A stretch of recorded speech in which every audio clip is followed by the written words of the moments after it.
holidays. To close up what was such a challenging year and to welcome in a happier and healthier one, we need a strong cocktail of a sort, don't you think?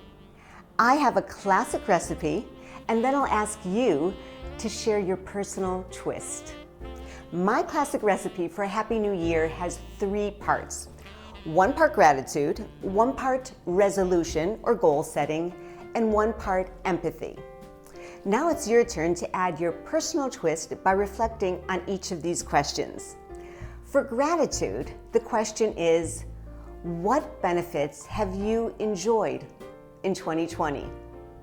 For resolution or goal setting, what benefits can you create for yourself in 2021?